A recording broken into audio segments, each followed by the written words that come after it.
ברשות מורנו ורבנו, הגאוות שליטה, ברשות הרבנים, on se réunit ce soir pour accomplir l'une des mitzvot les plus fondamentales de la Torah.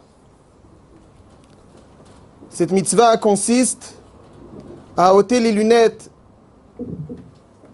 que nous pose, ou plutôt nous impose notre environnement, ces lunettes qui nous font poser un regard superficiel sur les événements, pour poser des lunettes différentes, des lunettes de Torah, qui nous permettent de saisir les événements dans leur profondeur, autant qu'on le peut. Pour cette raison, les rabbanim nous poseront ces lunettes et c'est à nous d'être attentifs à leur message. Cette mitzvah est évoquée dans le Rambam, au début de Ilchot Ta'anit. Mitzvah taseh min haTorah liz'ok hularia b'chatzotzrot. Nous dit le Rambam, il y a une mitzvah taseh qu'à chaque fois qu'il y a un événement difficile, tout celui qui pense que c'est un mikra, que c'est un hasard, c'est dû à une certaine nonchalance des autorités dans l'immigration ou autres. Et on se contente donc de cette perception très superficielle. Nous dit le Rambam, poser un regard pareil sur les événements est dévastateur en deux sens. Le premier, à partir du moment où on considère que les choses sont un petit peu, même si on ne le pense pas rationnellement, mais à partir du moment où on le ressent de cette façon, lorsqu'on considère que les événements sont le fruit du hasard, c'est le yéhouch qui s'installe, on baisse les bras, on est découragé, on se sent impuissant.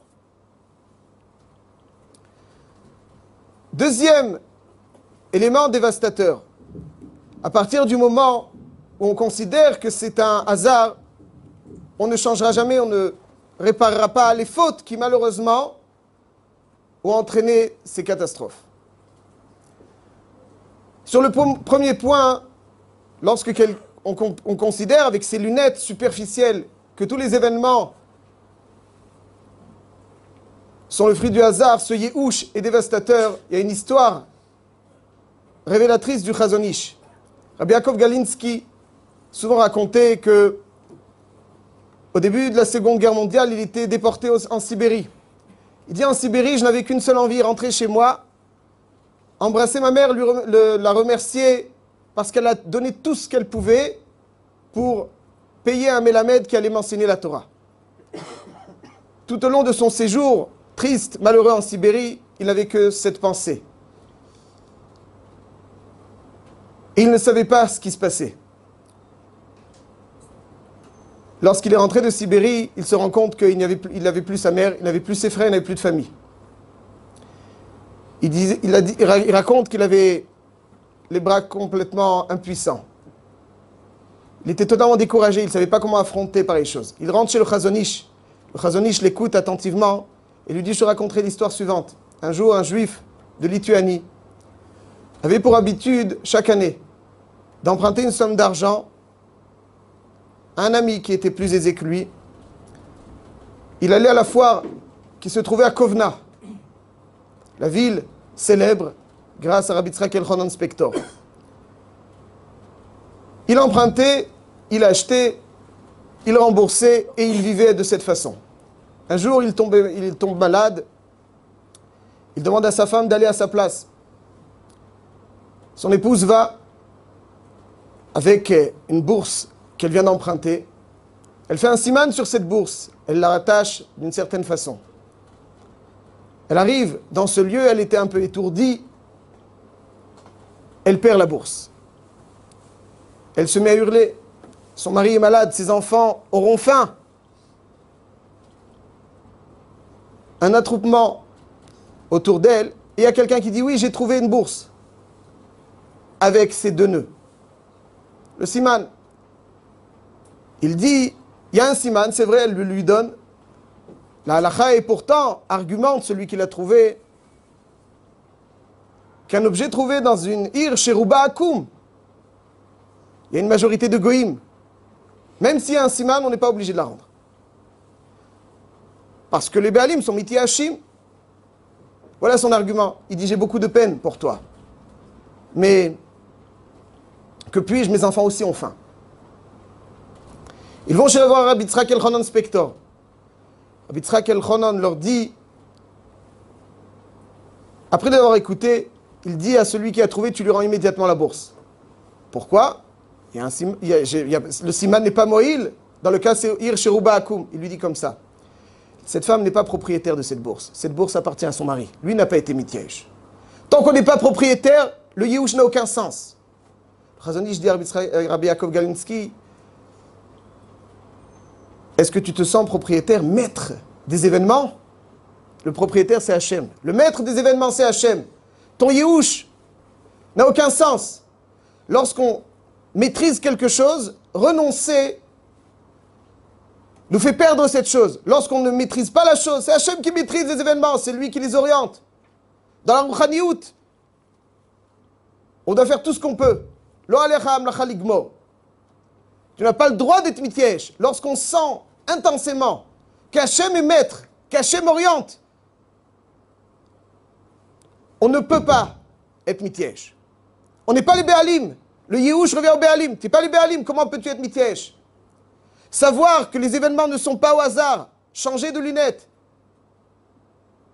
Poser des lunettes de Torah nous permet dans un premier temps de ne pas se décourager. Savoir qu'il y a un maître qui gère tout, qui oriente tout. On n'est pas à la merci du hasard. On doit faire tout ce qu'on peut et on sera aidé.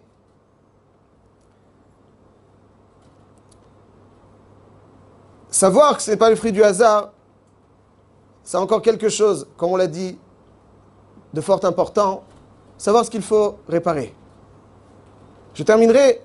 Qu'est-ce qu'on peut dire de façon explicite? On est là pour écouter les rabbanim, mais il y a quelque chose d'éclatant. Qu'est-ce qu'on peut interpréter? Et qui est vrai à coup sûr. La Gemara nous dit dans la Masechet Brachot Daf Lamed Bet, Arba Tzrichim Chizuk, il y a 4 choses qui doivent être constamment renforcées.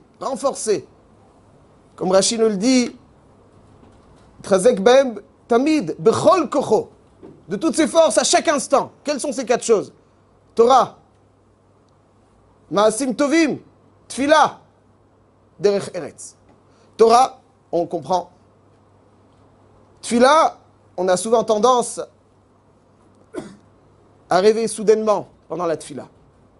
Tzarich litrazek tamid bechol kocho. Maasim tovim, on a des fois un petit peu tendance à la paresse.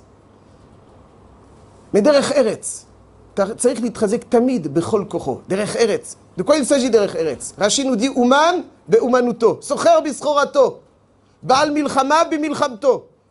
Tamid bechol kocho. Ça veut dire que sans cesse, il faut se renforcer pour travailler convenablement.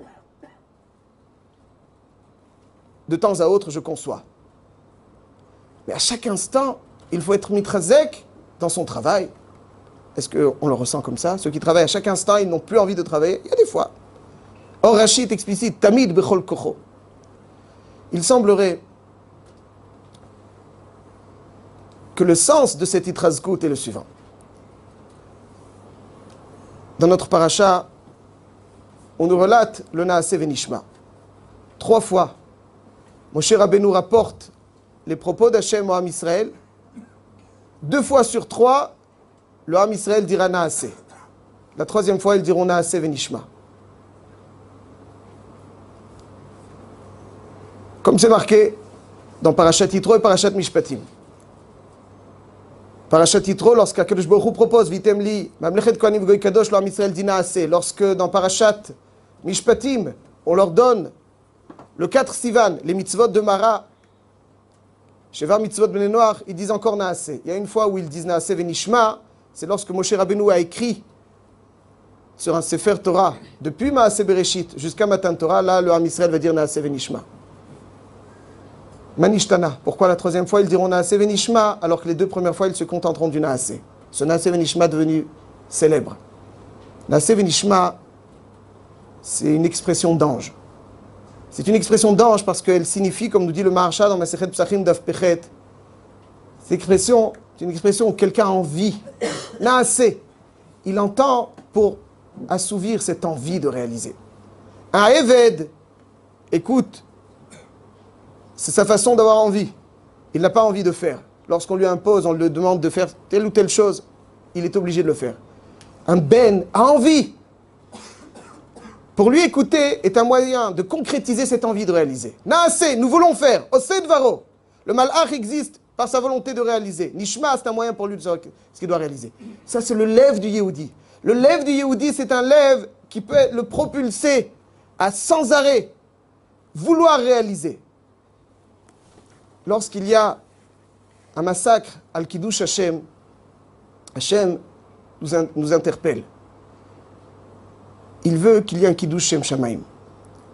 Il veut de nous, pas simplement qu'il y ait, malheureusement, lo alenu, des petits rods sur Kiddush Hashem. Que le Baruch Hu nous permette de vivre al Kiddush Hashem. Vivre al Kiddush Hashem, c'est rendre la vie, l'orienter passionnément vers sa volonté. Pas simplement les actions al Kiddush Hashem. L'essence de la vie, le ruach qu'il y a à l'intérieur de l'homme, lui donner une orientation, cette passion de Naaseh Venishma. On ne se contentera pas de faire ce qu'il faut faire de façon ponctuelle, après être en récré. Derech Eretz, même lorsqu'on travaille, on ne travaille pas pour 3 petits points. On travaille pour être Mekadesh Shem Shamaim, pour être Megalek Kvod Hashem Ba'olam. Cette volonté, cette passion qui vient du cœur et qui est à l'intérieur du Ham Israël, il faut s'efforcer de l'attiser à chaque instant. Tamid Bechol Kocho. Cette force qui est à l'intérieur de nous, puisque on l'a dit, et elle est à l'intérieur de nous, Naaseh Venishma, nous voulons faire. Pour nous, écouter est un moyen de réaliser, de concrétiser cette volonté. Mourir al Kiddush Hashem, Hashem nous dit, vivez al Kiddush Hashem. Créez cette envie, cette passion, que votre vie soit portée, propulsée vers Kiddush Shem Shamaim. Yehi Ratzon, que ces lunettes que l'on posera sur nous ce soir, cette mitzvah donc fondamentale. Nous remercions Torah Box pour cette merveilleuse initiative. Yehi Ratzon, que ce sera des lunettes qui nous feront avancer et qui nous propulseront vers la venue du Mashiach Tzidkenu Bimhera Be'amenu Amen.